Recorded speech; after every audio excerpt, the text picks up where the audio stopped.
everybody. Thank you for tuning into my YouTube channel. The last video we did on Q&A from the fans was really successful. You guys liked it, so here we are giving you some more. Again with me is Robert Clancy from Mindset Reset Show. Yes, so it's great to be back, and yeah, there's really good questions have been coming in. These ones, I love these as well. First question is, outside of the Rothrock scorpion kick, is there another favorite martial arts move or technique that you love to do? Besides that one, my favorite technique to do in films is a spinning wheel kick. And that's where you kick with your back leg 360 degrees around with the leg straight into the head. So I like that. And always the side kick. I always like side kicks as well. Well, I've seen a lot of those spinning kicks in your movies, and I definitely do not want to get hit by one of those. It comes around very fast. Yeah, it's a pretty powerful kick because 100% of your weight is behind the kick. It's really hard to freeze frame and capture that because it is so fast. It's amazing what you do on that. Next question is, who did you have the most fun fighting with in your movies? Oh, let's see. Who do I have the most fun? Actually, Robert's asking me these questions, so I haven't had time to think about it. But I would have to say I really do enjoy fighting with Yuen Bu. I fought with him in Righting Wrongs, and the reason for that is that sometimes you fight with people and they're a little bit tighter or stiffer than you are, and you're a little faster and a little more flowing. But our tempo matched together, so neither of us had to either slow it down or speed it up. So we just were really in sync on the fighting. So for me, I loved fighting with him, and he's a phenomenal martial artist. His technique is incredible. So it worked really well, better than I think anybody I've ever fought with before. Yeah, there were some great action sequences in there. He does the one where you're fighting in the house and he spins and jumps onto the rocking chair. But all of those fight scenes in that were really, Oh yeah, yeah. The really fight scenes well are done. great. You could check him out on Righting Wrongs, that movie from Hong Kong. Yeah. What are your favorite weapons to work with? You work with a lot of different swords, and what do you prefer? I've seen you do work with bow staff. I've seen you spin a chain. Fans have really watched you use a lot of different things. Even from a mop. So, Yeah, I know a lot of weapons. That's one of the main reasons I switched from Tung Sudo to Kung Fu, is because I really wanted to learn weapons. And I think my favorite is the double hook swords because it's a complicated weapon. It's multiple weapons combined in one. You have the hook. Actually, I'll show you. Hang on.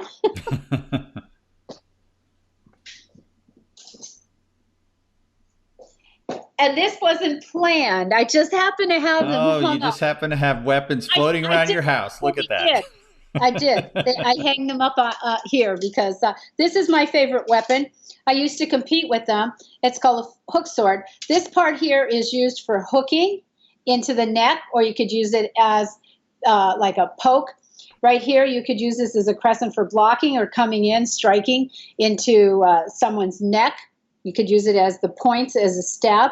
You could use the bottom part as a dagger. And the thing I like, you can hook them together and it becomes one long weapon. Now you wonder why you see like flags on a lot of Chinese weapons, and basically it's a distraction. It's a distraction, or you can entangle someone else's weapon up.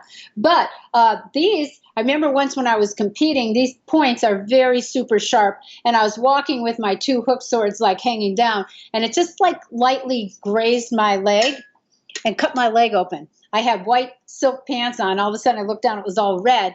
And then the next day, I went to the doctors, and I did need stitches, but I didn't. I waited too long, so they couldn't stitch it up.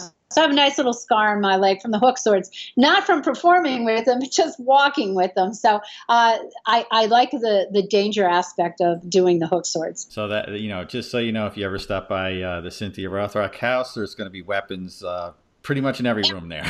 Yeah. You never know what you'll find. You'll never know. Next question. You're quite acrobatic in many of your films, and does that come from your martial arts training or from other disciplines such as gymnastics? Like, what other training have you done outside of martial arts? Well, the style when I do wushu and Northern Shaolin, there is a lot of acrobatics in it. Like there's the aerial cartwheel, there's cartwheels, a lot of this jump spins are 360 degrees. But when I was competing in competition, I would do anything that would make me better in my martial arts. So I did take ballet classes.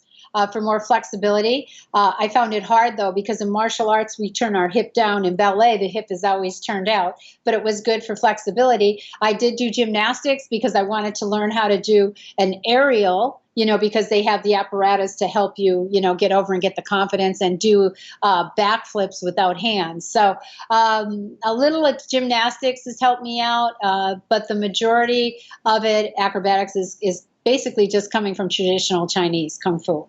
Yeah, now are a lot of the scenes that you're doing, there's some acrobatics that happen, and is that sometimes a stunt person, I think, to do some of these elaborate flips, or are you doing some of those? Like, what's the balance there? I would say probably about 90% of my moves, it's me, 10% stunt people. And usually it's something that's pretty dangerous, like a super high fall, a car crash, rolling over, something like that. But yeah, if you look at like Shanghai Express and some of the other ones, that's like me really getting hit and taking it. So when you're doing action movies, especially in Hong Kong, you got to know how to flip in an unusual way and go. So it's a combination. I always try to do something, and a lot of times we're on wires too, which makes it a little bit easier to flip and do things. Excellent. You've trained extensively in the Korean martial art of Tang Soo Do. Is this the typical fighting style you've used in your films, or are you explore different styles, per the direction of the movie? It depends. Definitely my kicking base comes from Tung Sudo. So all the kicks I do are Tung Sudo. A lot of the Hong Kong movies, it's all Chinese movements, so you got a lot of Chinese. And it all depends on who the choreographer is. It depends on how much time you have to film the fight scene, which is very, very important. So it's just a combination of everything, of every style I know. Sometimes they'll say, what do you, like the Rothrock Sting, that I created. I made that up and I put it in a lot of films. So sometimes I'll make up moves and I'll go, oh, yeah, this could work, and other times you get choreographers that just want, straight brawl, bar fighting things. And then you get the Hong Kong action, which I prefer. And you're doing all these bizarre, complicated, death defying stunts. Well, they definitely keep you busy on there, that's for sure. Several fans have asked if you offer martial arts training lessons. Do you have any way that they can get trained by you? Well, I used to have a couple schools. I had schools in Pennsylvania. I had a school in Northern California. And I was about to open one in Los Angeles, but then the movies started picking up again. So, sometime in the distant future, I probably will open up a school again. But right now, I just teach private lessons. And I also, just since we've been quarantined at home, I've been doing virtual one-on-one private classes. So if anybody's interested in that, you could always check that out in my store on my website, CynthiaRothrock.com. Wow, you can get a private lesson right in your own living room. Yes, you During can. COVID-19. And I could see you and correct you and teach you. So it kind of works out. You really need to be seeing the other person, and so you could correct mistakes, because I'm a stickler on technique. I hate it when I see people doing martial art moves and their foot's in the wrong position or their hands in the wrong position, or they're doing something that if you did it in real life, it would hurt you more than help you. Well, there you go. You can get trained right by an expert. Cynthia Rothrock in your living room. Awesome. So also, many fans have commented on how positive you are. What keeps you in that frame of mind? You know what? I think that I'm positive because I just love life. And if you're negative or depressed, it doesn't make you feel good. Not to say that I don't get negative or depressed. I do, but I really try to brush it off and think about the good things in life. And I think, you're a much happier person, and you just learn to be grateful for what you have. And especially for our health, if we have our health, and negativity doesn't work in my life. I don't like to be around negative people. And sometimes I always try to turn a negative into a positive, because it just makes me feel better in my life and in my heart. Well, that's a great point. What you surround yourself with, you become. So if you're surrounded by positive people, you become positive, and that's a great message. There's also, follow up to this is there something that you do in your daily routine that makes for a great day for you? Do you do something every day that just kind of sets you, that kind of gets you in that frame to have a good day? Uh, First thing when I get up, I start off my day with my coffee. I have an espresso, which I love. So that starts off my day. I have to have a coffee, and not just regular coffee. I don't like percolated coffee. I have to have like espresso with the steamed milk. So that starts off my day. And if I work out, I have to work out like every day. And if I don't, sometimes I don't, then I kind of don't feel good. I feel like, oh, all right, well, I just have to work out tomorrow. But I try to work out every day, and I like to do it in the morning and get it over with, because the later I prolong it, then the more my mind says I don't want to do it. So that makes me feel good. Like if I can get up early, have my coffee, and do my workout, and then I have the whole rest of the day to do whatever I want. And I know that you have a series of exercise videos coming up. You have several out there already. I know you've got another coming up with Century, and then you had one previously with an arm work, for a routine for arms.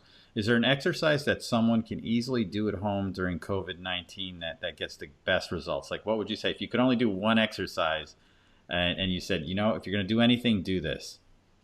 Well, I guess that when you first wake up, a good thing is to keep your legs straight and try to touch your hands to the floor. Might not be able to do it, but that'll actually get your hamstrings warmed up and your back. That's probably a good exercise anyone can start out to do. And don't get discouraged if you can't go too far, but if you keep doing it, eventually it'll come out.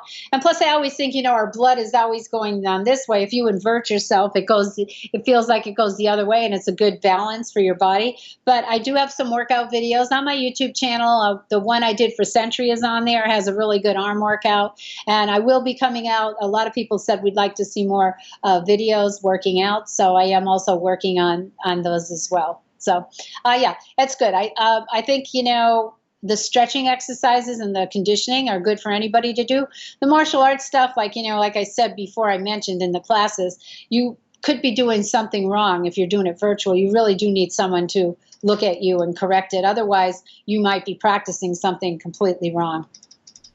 But stretching is a good thing to follow. Yeah. Virtually, yoga, any kind of stretching like that. Well, those are great tips, and I'll try that tomorrow. I'm going to try to touch my toes when I get out of bed. I think you said you did do my arm workout from Century, and you had a hard time with it. It's like you're a little sore too. Yeah. I didn't make for a good tree in the play, but when you have your arms out in the airplane position for a long time, it really does start to burn. And I was just counting it down, thinking, when is she going to? Hopefully, this is the end. When is she going to stop?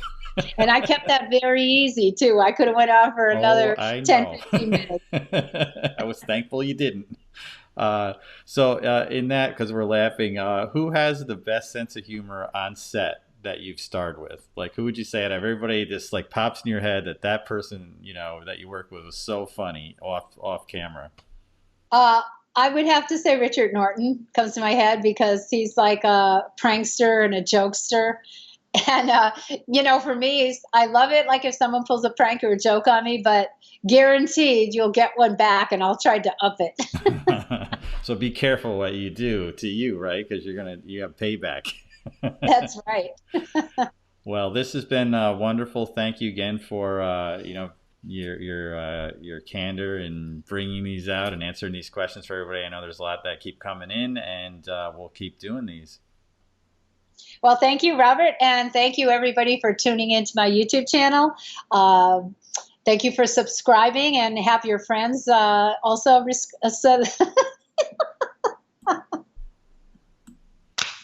I cut that part. Blooper.